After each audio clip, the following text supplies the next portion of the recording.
So New York Times is a very interesting and ironic story here because it goes to show about what a terrible job the reporters are doing on the campaign trail, including New York Times reporters. Now, of course, they would say they don't have a choice, but the reality is, of course, they have a choice. So what's happening? Well, it turns out that there's new ground rules for how you can quote people on the campaign, which is to say that you pretty much can't quote them unless you have explicit permission. So let me give you some quotes from the story. The press office has veto power over what statements can be quoted and attributed by name. Now that's the Obama White House's press office. Well, then what happened to reporting? So if they have total veto power over what you put in the story, you might as well print their press release. But it keeps getting worse and worse.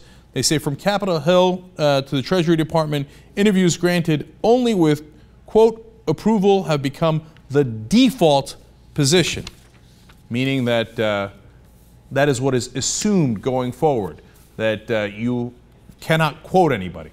That's not journalism. That's just taking down notes and almost basically propaganda.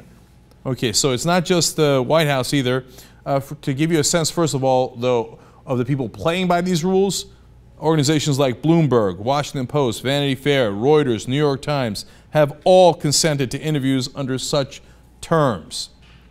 Again, with the Obama campaign as opposed to the Obama White House. Quote approval is standard practice for the Obama campaign.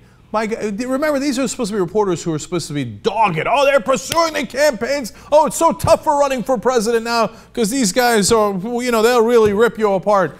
Of course, they can't because we have approval over any quotes they might use, so they can't ever possibly use a quote that would be damaging to the Obama campaign because it would get redlined and taken out by the campaign. What are we, the Soviet Union? This is unbelievable. It's just retire then. Go home. Clean up. Go home, as Robert De Niro says in Heat. Clean up. Go home. You're useless.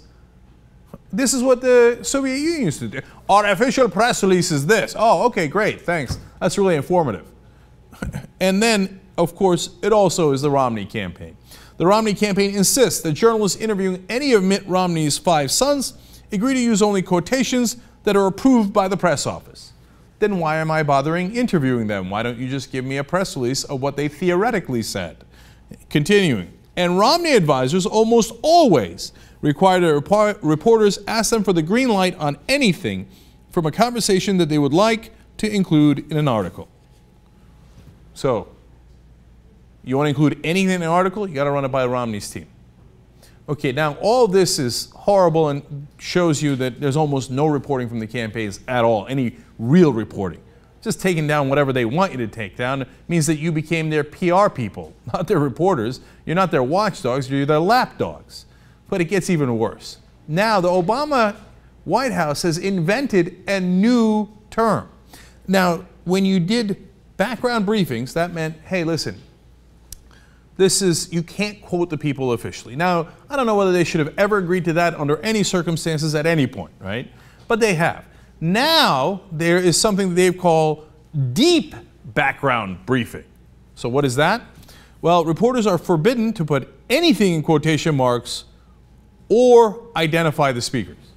So not only can you not identify the speakers, you can't even put their quotes in quotes. So, I mean, nobody would want to get in trouble, right? So they have these briefings where they go, okay, this is our policy position. Now, shut up and write it down exactly as we tell you. In fact, don't even write it down exactly as we tell you. Later, we're going to go back and edit it just in case we said it slightly wrong in a way that would be slightly disadvantageous to us. Which reporter agrees to this crap? How do you call yourself a journalist? This is the free press? This is what our founding fathers fought to protect? You've all become a giant joke. You're not going to get any news this way. All you get is, you become their flacks. You become their PR department. You're an embarrassment. So this is the sorry state of so-called journalism in America. And then when anyone actually does real reporting, finds out what the government is actually up to, what happens? Oh my God, Julian Assange is wanted man. He's horrible. How could he release actual information the government doesn't want you to know? Don't you know that we're only supposed to take down the notes that the government tells us and then approves of later? You know that at this point, according to that New York Times story, you can't even quote their spokespeople? But that's their whole job. The job of the spokesperson is to get quoted. They're like, no, you can't do it anymore unless we pre-approve. And then when New York Times went to speak to the reporters on the campaign, they said, we'll only talk to you off the record. Well, now it's everybody. So there's no reporting left in the country. That's why they're so bitter at people like Julian Assange who actually do their jobs. That's why Bradley Manning, instead of being considered an American hero like Daniel Ellsberg was when he blew the whistle on the Nixon administration in Vietnam, Bradley Manning blowing the whistle on Iraq and Afghanistan, let alone Tunisia and Egypt, and having a huge role in creating the Arab Spring. What happens instead? Bradley Manning aiding the enemy, danger to the republic. Of course he was jailed, tortured for 9 months, in what CIA calls non-touch torture, sleep deprivation, forced nudity, isolation, etc. Well, of course, he's an enemy of the state. What notes do you need me to take down, government? You wonder why we think this media in this country, this establishment media, is a giant joke and pathetic. This is why.